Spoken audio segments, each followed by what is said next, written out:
اعوذ باللہ من الشیطان الرجیم بسم اللہ الرحمن الرحیم اقیموا الصلاة صدق اللہ العظیم۔ جی حاضرین، سامعین، ناظرین، پچھلی ویڈیو میں نے یہ بتایا تھا کہ آپ اذان کیسے دیں، آپ تکبیر کیسے دیں، اس کے متعلق جو فضائل و مسائل تھے وہ میں نے آپ کی خدمت میں ذکر کیے تھے۔ آج کی ویڈیو میں آپ کو یہ بتاؤں گا کہ ہم نے نماز کیسے ادا کرنی ہے، یعنی نماز کا طریقہ، ادا کرنے کا طریقہ کیا ہے، اور نماز میں جو کلمات، جو اذکار پڑھے جاتے ہیں وہ کب پڑھنے ہیں، کس وقت پڑھنے ہیں، کیا طریقہ کار ہے، ہاتھ کیسے باندھنے ہیں۔ بعض اوقات ایسے ہوتا ہے نا کہ لوگوں کو پتہ نہیں ہوتا کہ ہاتھ کیسے باندھنے ہوتے ہیں، وہ جو ہے وہ دایاں ہاتھ جو ہے نیچے رکھ کر بایاں ہاتھ اس کے اوپر رکھ دیتے ہیں، ان کو پتہ نہیں ہوتا کہ ہاتھ کیسے باندھنے ہیں، اور ہاتھ باندھ کر کیا پڑھنا ہے، رکوع میں کیا پڑھنا ہے، سجدے میں کیا پڑھنا ہے، جب ہاتھ باندھنے ہیں تو قیام کرنا ہے تو اس وقت کیا پڑھنے ہیں۔ یہ تمام جو مسائل ہیں نماز کے اذکار، پوری نماز اور جو ہے نماز کا جو طریقہ ہے، اس کے متعلق میں آج کی ویڈیو میں آپ کو بتانے لگا ہوں۔ ویڈیو شروع کرنے سے پہلے، ٹاپک اور مضمون جو ہے وہ شروع کرنے سے پہلے آپ کی خدمت میں گزارش یہ ہے کہ آپ میرے چینل کو سبسکرائب کر دیں۔ نیچے ریڈ کلر کا بٹن ہے، آپ اس کو دبا دیں، اور ساتھ جو ہے گھنٹی کا بٹن بھی دبا دیں، آل پر بھی آپ یس کر دیں، اور میری ویڈیو کو لائک کر دیں اگر پسند آئے، اور میری ویڈیو کو شیئر بھی کر دیں۔ تو جی چلتے ہیں آج کے ٹاپک اور آج کے مضمون کی طرف۔ جی حاضرین، سامعین، ہمیں یہ مسائل جو ہیں وہ سیکھنے چاہیے، ہمیں نماز کا طریقہ آنا چاہیے۔ ہم مسلمان ہیں، اور جب ہمارے اوپر 5 وقت کی نماز فرض کی گئی ہے تو ہمیں نماز کا طریقہ بھی آنا چاہیے، اور جو ہے نماز کا جو اذکار پڑھے جاتے ہیں وہ بھی آنے چاہیے۔ بعض اوقات بندہ جو ہے وہ زیادہ ایج میں چلا جاتا ہے، زیادہ عمر میں چلا جاتا ہے، ان کو پتہ بھی نہیں ہوتا کہ نماز کے اذکار کیا ہیں، نماز کے کلمات کیا ہیں، نماز کے ادا کرنے کا طریقہ کیا ہے۔ بعض اوقات جو ہوتے ہیں نا دنیاوی تعلیم حاصل کرنے والے، ان کو بالکل اس کا نہیں پتہ ہوتا۔ وہ اگر ایم این اے ہو یا اس سے اور کوئی بڑا ہو، یعنی دنیاوی تعلیم والے جو ہیں ان کو بالکل نہیں پتہ ہوتا ان مسائل کا، نماز کے کلمات کا، اور جو ہے نماز کا طریقہ نہیں آتا۔ اکثر کو دیکھا بھی ہے، تجربے میں بھی آیا ہے۔ تو اس لیے ہمیں جو ہے دین کے قریب آنا چاہیے، اور جو ہے دین کی معرفت حاصل کرنی چاہیے، دین کے مسائل سیکھنے چاہیے، اور بڑوں کے لیے بھی یہی سبق ہے کہ وہ اپنے بچوں کو دین کی طرف لے آئیں، اور بچوں کو اپنی دینی تربیت سے بھی آگاہ کریں، ان کی دینی تربیت بھی کریں۔ تو اس لیے بچوں کو قتل، اللہ تعالیٰ نے بچوں کو قتل کرنے سے کیا کیا، منع کیا۔ تو ایک تو یہ ہے کہ بچے کی گردن دبا دینا، یہ بھی قتل ہے۔ یہ کیا ہے؟ یہ بھی قتل ہے۔ دوسرا قتل یہ ہے کہ بچے کو دینی تعلیم سے آگاہ نہ کرنا، اور بچے کو دینی تربیت اس کی نہ کرنا، یہ بھی کیا ہے؟ بچوں کو قتل کرنے کے مترادف ہے۔ تو اس لیے ہمیں دنیاوی تعلیم کے ساتھ ساتھ دین کی تعلیم بھی خود بھی حاصل کرنی چاہیے، اور بچوں کو بھی دینی تعلیم سے آگاہ کرنا چاہیے، اور ان کی تربیت دینی ہونی چاہیے، نہ کہ دنیاوی تربیت۔ اصل جو ہے وہ دینی تربیت ہونی چاہیے، اور جو دنیاوی تعلیم ہے وہ دینی تعلیم کے ماتحت ہو۔ ایسے نہ ہو کہ ہمیں دین کا تعلیم کا پتہ بھی بالکل نہ ہو، اور ہمیں مسائل کا بالکل پتہ بھی نہ ہو۔ اس لیے ہمیں مسلمان ہونے کے ناطے ان چیزوں کی آگاہی حاصل کرنی چاہیے، ہمیں سیکھنا چاہیے۔ تو چلتے ہیں آج کی ویڈیو کی طرف، آج کے مضمون کی طرف۔ تو سب سے پہلے میں جو کلمات نماز میں دہرائے جاتے ہیں وہ بتا دیتا ہوں کہ نماز میں کون کون سے کلمات پڑھے جاتے ہیں، پھر اس کے بعد یہ آپ کو بتاؤں گا کہ یہ کہاں کہاں پڑھنے ہیں۔ تو سب سے پہلے آپ نے اللہ اکبر، سبحانک اللہم وبحمدک وتبارک اسمک وتعالی جدک ولا الہ غیرک، ثنا، اس کو آپ نے پڑھنا ہے۔ یہ ثنا ہے، پھر اسی طرح آگے پڑھیں گے الحمدللہ رب العالمین الرحمن الرحیم مالک یوم الدین ایاک نعبد و ایاک نستعین اہدنا الصراط المستقیم صراط الذین انعمت علیہم غیر المغضوب علیہم ولا الضالین۔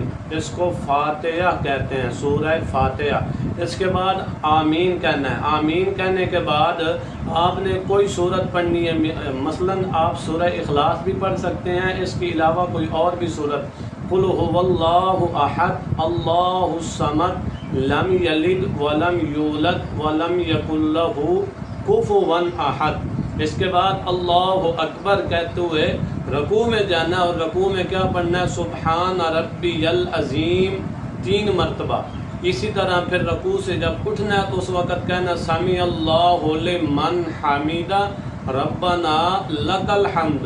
پھر آگے آپ نے جب سجدہ کرنا ہے تو اس وقت آپ نے سجدے میں سجدہ کرتے ہوئے آپ نے اللہ اکبر کہتے ہوئے سجدے میں جانا ہے، اور سجدے میں پڑھنا ہے سبحان ربی الاعلیٰ سبحان ربی الاعلیٰ، اور آگے آپ نے تشہد پڑھنا ہے 2 سجدے کر کے، التحیات للہ والصلوات والطیبات السلام علیک ایھا النبی ورحمۃ اللہ وبرکاتہ، السلام علینا وعلی عباد اللہ الصالحین، اشہد ان لا الہ الا اللہ واشہد ان محمدا عبدہ ورسولہ۔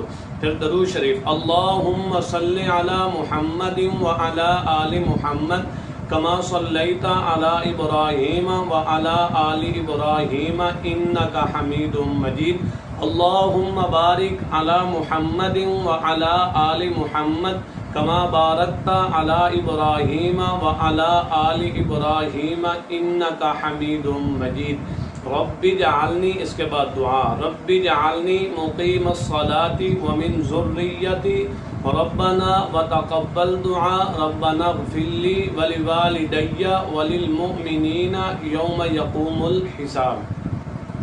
یہ تو میں نے مختصراً یہ بتا دیا کہ اذان میں نماز میں یہ کلمات پڑھے جاتے ہیں، یعنی پہلے ثنا پڑھیں گے، پھر فاتحہ پڑھیں گے، پھر کوئی سورت پڑھیں گے، پھر رکوع کی تسبیح ہوگی، پھر سجدہ ہوگا، پھر اسی طرح سجدے کے بعد تشہد ہوگا یعنی التحیات، التحیات کے بعد درود شریف ہوگا، درود شریف کے بعد پھر کیا ہوگی؟ دعا ہوگی۔ یہ تو میں نے چند جو ہے مختصر کلمات جو پڑھے جاتے ہیں نماز میں نے آپ کو بتا دیے ہیں۔ اب نماز میں یہ کس طرح پڑھے جاتے ہیں، اس کا کیا طریقہ ہے، نماز کیسے جو ہے اس نماز کی نیت کرنی ہے، نماز کو شروع کیسے کرنا ہے، تو آپ جو بھی نماز پڑھ رہے ہو، مثال کے طور پر آپ فجر کی پڑھ رہے ہو یا ظہر کی پڑھ رہے ہو یا عصر کی پڑھ رہے ہو یا مغرب، یعنی کوئی بھی نماز پڑھ رہے ہو، آپ نے پہلے سب سے پہلے نیت کرنی ہے کہ میں فجر کی 2 رکعت سنت پڑھ رہا ہوں یا میں فجر کے 2 رکعت فرض پڑھ رہا ہوں۔ نیت ایسے کریں گے 2 رکعت نماز فرض وقت نماز فجر، بندگی جو ہے اللہ تعالیٰ کی عبادت، اللہ تعالیٰ کی پیچھے سے امام کے اللہ اکبر، آپ جو یہ نیت ہے دل میں بھی کر سکتے ہیں، زبان سے بھی نیت کر سکتے ہیں۔ نیت کرنے کے بعد آپ نے ہاتھ باندھ لینے ہیں، نیت کرنے کے بعد آپ نے تکبیر تحریمہ یعنی اللہ اکبر کہہ کر ہاتھوں کی جو ہتھیلیاں یہ سیدھی آگے رہیں قبلہ کی طرف، ان کو یہاں تک اٹھا کانوں تک اٹھا کر آپ نے ایسے اللہ اکبر کہہ کر دونوں ہاتھوں کو باندھ لینا ہے۔ دونوں ہاتھوں کو کیسے باندھیں گے؟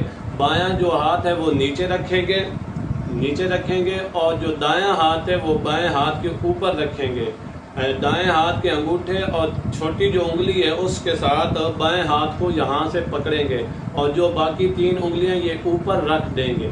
ایسے ہاتھ باندھنے کے بعد یہ ہاتھ کہاں پر رکھنے، ادھر رکھنے ہیں یا ناف کے نیچے رکھنے ہیں؟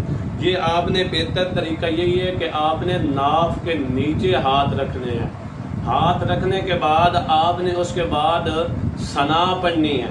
کیا پڑھنا ہے؟ ثنا یعنی سبحانک اللہم ساری ولا الہ غیرک تک آپ نے کیا پڑھنی ہے؟ ثنا پڑھنی ہے۔ اگر آپ پیچھے امام کے پیچھے پڑھ رہے ہیں تو آپ نے صرف ثنا پڑھنی، تکبیر تحریمہ اللہ اکبر کہہ کر آپ نے صرف ثنا پڑھنی ہے اور خاموش ہو جانا ہے۔ اب آگے جو امام جماعت کرا رہا ہے اس کے لیے ثنا بھی پڑھنا ہے، اور اس کے بعد تعوذ اعوذ باللہ بھی پڑھنا ہے، اس کے بعد اس کے لیے بسم اللہ بھی پڑھنا ہے، کیونکہ اس نے تلاوت قرات کرنی ہے۔ آپ نے پیچھے خاموشی سے اس کا قرآن پاک سننا ہے، آپ نے کوئی اور چیز نہیں پڑھنی۔ اگر آپ علیحدہ پڑھ رہے ہیں نماز امام کے علاوہ تو پھر آپ نے ثنا بھی پڑھنی ہے، اعوذ باللہ بھی پڑھنا ہے، تسمیہ یعنی بسم اللہ الرحمن الرحیم بھی پڑھنی ہے، فاتحہ بھی پڑھنی ہے، سورت بھی پڑھنی ہے۔ جب آپ امام کے پیچھے پڑھیں گے تو آپ نے صرف ثنا اللہ اکبر کہہ کر آپ نے ہاتھ باندھ لینے، ہاتھ باندھنے کے بعد آپ نے صرف کیا پڑھنا ہے؟ ثنا پڑھنے کے بعد امام جو ہے وہ پڑھے گا، فاتحہ تلاوت کرے گا سورہ فاتحہ کی۔ فاتحہ پڑھنے کے بعد آپ نے جب الگ پڑھیں گے تو پھر آپ نے بھی فاتحہ پڑھنی ہے اور سورت جو ساتھ ملاتے ہیں وہ بھی پڑھنی ہے۔ فاتحہ پڑھنے کے بعد آہستہ دل میں کہنا ہے آمین، یعنی ولا الضالین تک پڑھ کے اس کے بعد آپ نے کیا کہنا ہے؟ آمین آہستہ۔ پھر اس کے بعد جو ہے آپ نے کہنا ہے قل هو اللہ احد، یعنی کوئی سورت ملانی ہے، یہ سورہ اخلاص پڑھیں، قل هو اللہ احد پڑھیں، یا اس کے علاوہ جو بھی آپ کو سورت آتی ہو، چھوٹی سورت ہو یا بڑی سورت ہو، جہاں سے بھی آپ قرآن پاک میں سے پڑھنا چاہیں آپ پڑھ سکتے ہیں۔ تین آیات یا 3 آیات کی مثل جہاں سے بھی آپ قرآن پاک کی تلاوت کرنا چاہیں آپ کر سکتے ہیں۔ آپ سورہ کوثر بھی پڑھ سکتے ہیں، انا اعطیناک الکوثر فصلی لربک وانحر ان شانئک ھو الابتر۔ آپ یہ بھی پڑھ سکتے ہیں سبحان ربک رب العزت عما یصفون وسلام علی المرسلین والحمد للہ رب العالمین۔ مطلب یہ ہے کہ جہاں سے بھی آپ کو قرآن پاک یاد ہو آپ وہ پڑھ سکتے ہیں، اور صحیح طرح پڑھنا ہے، جو آپ کو صحیح طرح یاد ہو وہ آپ نے پڑھنا ہے۔ پڑھنے کے بعد جب آپ نے ثنا بھی پڑھ لی اور فاتحہ بھی پڑھ لی اور جو ہے سورت بھی ساتھ ملا لی، اس کے بعد آپ نے رکوع کرنا، اللہ اکبر کہتے ہوئے آپ نے رکوع پہ جانا ہے، اور رکوع پہ جاتے ہوئے اللہ اکبر کہنی ہے۔ اور رکوع کرنا کیسے ہے؟ رکوع کرنے کا طریقہ یہ ہے کہ دونوں ہاتھ جو ہے وہ گھٹنوں پر رکھ دینے ہیں، ایسے ہاتھ جو ہے وہ سیدھے رہیں، ٹیڑھے نہ ہو، ایسے سیدھے ہاتھ رہیں۔ سیدھے کرنے کے بعد آپ نے جو ہے یہ سر اور جو کمر ہے یہ ایسے نہ ہو کہ سر نیچے ہو کمر اوپر ہو، یہی نہیں، بلکہ اصل طریقہ یہ ہے کہ سر اور کمر جو ہے یہ دونوں برابر ہوں۔ اس کے بعد آپ نے رکوع میں پڑھنا کیا ہے؟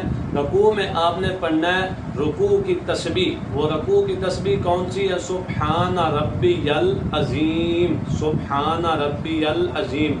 یہ آپ نے 3 مرتبہ پڑھنا ہے۔ آپ 3 مرتبہ بھی پڑھ سکتے ہیں، 5 مرتبہ بھی پڑھ سکتے ہیں، 7 مرتبہ بھی، 9 دفعہ بھی، آپ جتنی دفعہ پڑھنا چاہیں آپ پڑھ سکتے ہیں، پر پڑھنی طاق عدد ہے، یعنی کہ 3، 5، 7، 9 اسی طرح، یعنی طاق عدد جو ہے وہ آپ نے پڑھنی ہے۔ سمجھ آ گئی ہوگی بات؟ آپ نے رکوع میں کیا پڑھنا؟ سبحان ربی العظیم 3 مرتبہ تو پڑھنی ہے نا۔ اس کے علاوہ اگر آپ زائد پڑھنا چاہیں تو آپ زیادہ بھی پڑھ سکتے ہیں۔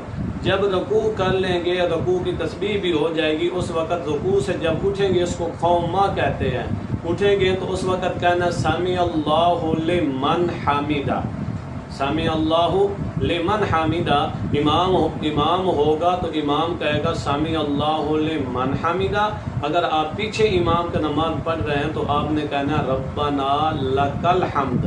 جب اگر آپ علیحدہ نماز پڑھ رہے ہیں تو پھر آپ نے دونوں کہنا سبحان ربی سمی اللہ لمن حمیدہ ربنا لک الحمد۔ پھر آگے آپ نے اللہ اکبر کہتے ہوئے آپ نے سجدے میں جانا ہے۔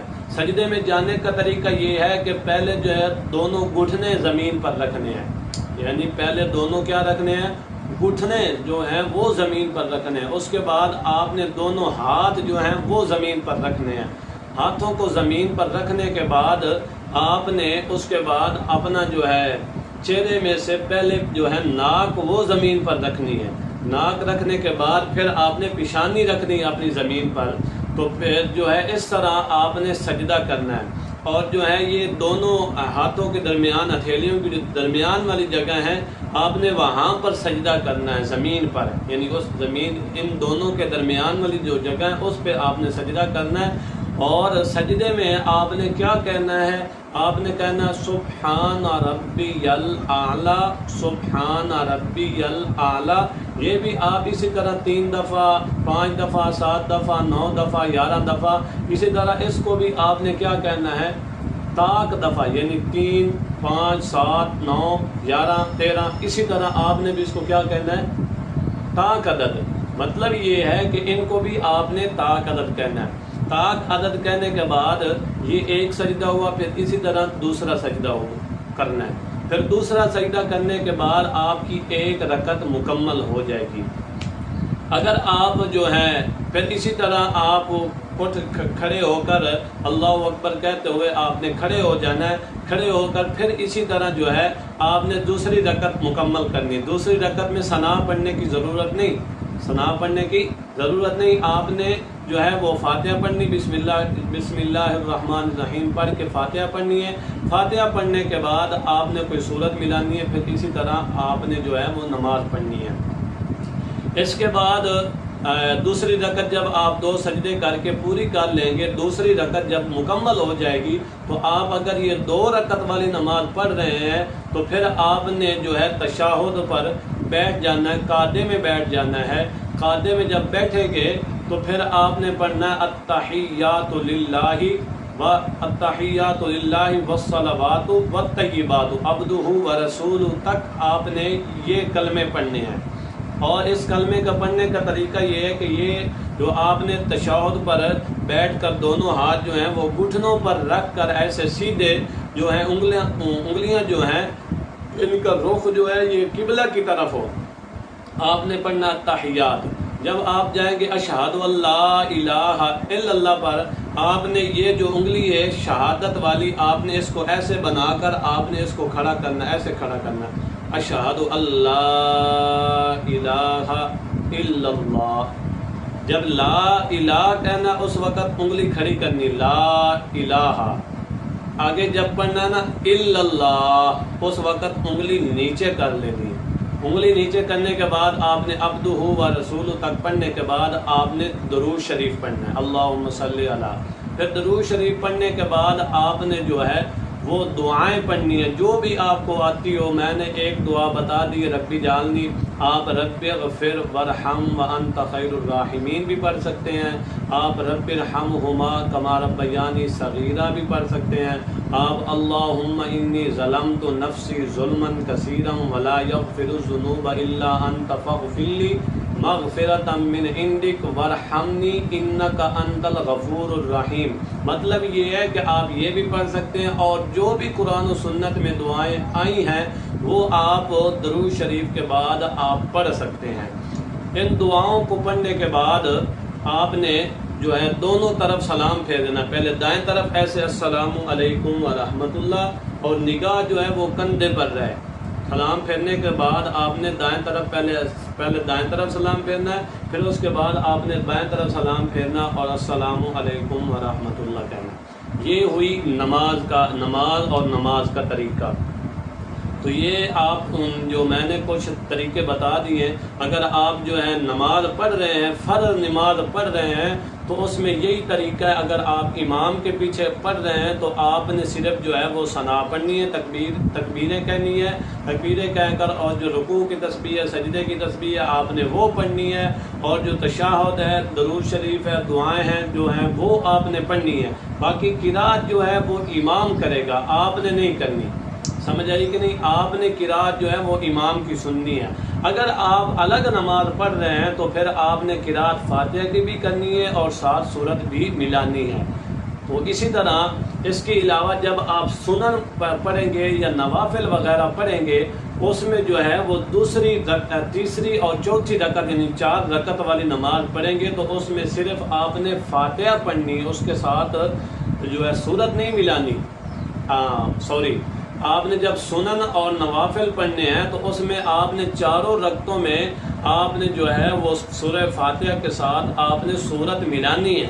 جب فرائض پڑھیں گے تو اس وقت صرف پہلی اور دوسری رکعت میں آپ نے فاتحہ پڑھنے کے بعد آپ نے سورت ملانی ہے، وہ بھی امام ملائے گا۔ اگر آپ الگ پڑھ رہے ہیں تو پھر آپ نے دونوں پڑھنی ہے پہلی 2 رکعتوں میں، اور آخری 2 جو رکھتے ہیں اس میں صرف فاتحہ پڑھنی ہے فرض نماز میں، یعنی فرض جو ہوں فجر کے 2 فرائض ہوں، فجر کو ہوتے بھی ویسے ہی 2 ہیں، اسی طرح عصر کے 4 ہیں، تو ان میں پہلی 2 رکعتوں میں آپ نے فاتحہ بھی پڑھنی ہے اور ساتھ سورت بھی ملانی۔ آخری 2 رکعتوں میں آپ الگ پڑھ رہے ہوں تب بھی آپ امام کے پیچھے ہوں، تب بھی امام کے پیچھے تو ویسے نہیں پڑھنی ہوتی، اس لیے آپ نے سننی ہوتی ہے، تو اس لیے بہتر یہی ہے کہ آپ نے امام کے پیچھے جو ہے وہ خاموشی کے ساتھ کھڑے ہونا، امام کے پیچھے کوئی چیز نہیں پڑھنی۔ اور اس کے علاوہ جب آپ نے سلام پھیر دیا، اب آپ نے سلام پھیرنے کے بعد آپ نے 3 دفعہ کہنا استغفر اللہ استغفر اللہ استغفر اللہ۔ استغفر اللہ کہنے کا مطلب کیا ہے؟ استغفر اللہ، اب یہ ہم نے کوئی گناہ کا کام کیا کہ ہم معافی مانگ رہے ہیں۔ استغفر اللہ کا کیا مطلب ہے کہ اے اللہ ہم گناہ سے معافی مانگتے ہیں، یا ہم کیا کرتے ہیں آپ سے معافی طلب کرتے ہیں، تو ابھی ہم نے کوئی گناہ کیا کہ ہم معافی مانگ رہے ہیں۔ اس استغفر اللہ کہنے کا کیا مطلب ہے؟ اس استغفر اللہ کہنے کا مطلب یہ ہے کہ جب ہم نے اللہ تعالیٰ کے سامنے نماز پڑھی اور اللہ تعالیٰ کے سامنے اللہ تعالیٰ کی عبادت کی، تو اس میں جو ہے نا ہم سے کمی بیشی ہوگی، ہم سے کیا ہوگی؟ اس میں جو ہے خشوع ہمارا صحیح نہیں ہوگا، اس میں اور بھی ہماری غلطیاں ہوگی، جو چھوٹی بڑی غلطی اس میں رہ گئی، اس لیے ہم استغفار کر رہے ہیں کہ جو اس میں کمی بیشی رہ گئی ہے وہ اس استغفار سے کیا ہو جائے؟ مکمل ہو جائے۔ 3 دفعہ آپ نے استغفار کرنا، استغفر اللہ استغفر اللہ استغفر اللہ۔ جب آپ 3 دفعہ استغفار کہہ لیں گے، اس کے بعد آپ نے مختلف حدیث میں دعائیں منقول ہیں، آپ نے وہ پڑھنی ہے۔ اجتماعی طور پر آپ نے دعا نہیں مانگنی، بلکہ اپنی آپ دعا مانگ سکتے ہیں، وہ بھی ہاتھ اٹھا کر بھی مانگ سکتے ہیں، ہاتھ نیچے رکھ کر بھی آپ مانگ سکتے ہیں۔ آپ نے کیا پڑھنا ہے؟ اللہم انت السلام ومنک السلام تبارکت یا ذی الجلال والاکرام۔ اسی طرح اور بھی جو آپ کو دعا آتی ہو آپ مانگ سکتے ہیں۔ ایک دعا میں چھوٹی سی ذکر کر دیتا ہوں کہ نبی پاک صلی اللہ علیہ وسلم نے حضرت معاذ کو فرمایا تھا کہ میں تمہیں وصیت کرتا ہوں کہ ہر نماز کے بعد اس دعا کو لازم سمجھو۔ وہ دعا کون سی ہے؟ اللہم انی علی ذکرک و شکرک و حسن عبادتک۔ تو ہر نماز کے بعد آپ یہ دعا بھی مانگ سکتے ہو، اور آپ یہ بھی کلمات کہہ سکتے ہو کہ اشہد ان لا الہ الا اللہ وحدہ لا شریک لہ لہ الملک و لہ الحمد وهو على كل شيء قدیر۔ اللہم لا مانع لما اعطیت ولا معطی لما منعت ولا ينفع ذا الجد منک الجد۔ آپ جو بھی جو ہے قرآن و حدیث میں دعائیں منقول ہیں آپ نماز کے بعد وہ مانگ سکتے ہو، اور نبی پاک صلی اللہ علیہ وسلم نے یہ جو کلمات ہیں یہ کہے ہیں، اللہم انت السلام منک السلام۔ اسی طرح اس کے علاوہ اور بھی کئی دعائیں نبی پاک صلی اللہ علیہ وسلم نے کہی ہیں، مگر نبی پاک صلی اللہ علیہ وسلم کا طریقہ یہ ہوتا تھا کہ آپ جو ہے نا وہ ہاتھ اٹھا کر نہیں مانگتے، یعنی اجتماعی طور پر آپ دعا نہیں کراتے تھے، کیونکہ نماز ہی ساری دعا ہے۔ جب یہ آگے مسائل چلیں گے تو انشاءاللہ العزیز نماز کا ترجمہ بھی میں آپ کو بتاؤں گا ایک ویڈیو میں کہ نماز کا ترجمہ کیا ہے۔ جب ہمیں نماز کا ترجمہ آ جائے گا تو پھر اس قسم کے سوالات پیدا نہیں ہوں گے کہ نماز کے بعد دعا کیوں نہیں ہوتی، اجتماعی طور پر تمام لوگ کیوں نہیں مانگتے۔ جب آپ کو ترجمہ آ جائے گا نماز کے ترجمے میں ہم اللہ تعالیٰ سے کیا کر رہے ہیں؟ دعا مانگ رہے ہیں۔ انشاءاللہ العزیز کسی ویڈیو میں نماز کا ترجمہ بھی بتاؤں گا۔ تو امید ہے آج کی ویڈیو آپ کو آج کی بات جو ہے آج کا مضمون جو ہے وہ آپ کو سمجھ آیا ہوگا۔ اگر میں نے کوشش تو کی ہے مکمل آپ کو سمجھانے کی، کوئی بات رہ نہ جائے۔ اگر کوئی بات رہ گئی ہو یا سمجھ نہ آئی ہو، آپ سوال کرنا چاہتے ہو تو آپ وہ کمنٹ کر کے جو ہے وہ سوال کر سکتے ہیں اور مجھ سے پوچھ سکتے ہیں۔ اگر ویڈیو پسند آئے تو میری ویڈیو کو لائک کریں اور شیئر کریں اور میرے چینل کو سبسکرائب کریں۔ ملتے ہیں اگلی ویڈیو میں۔ السلام علیکم۔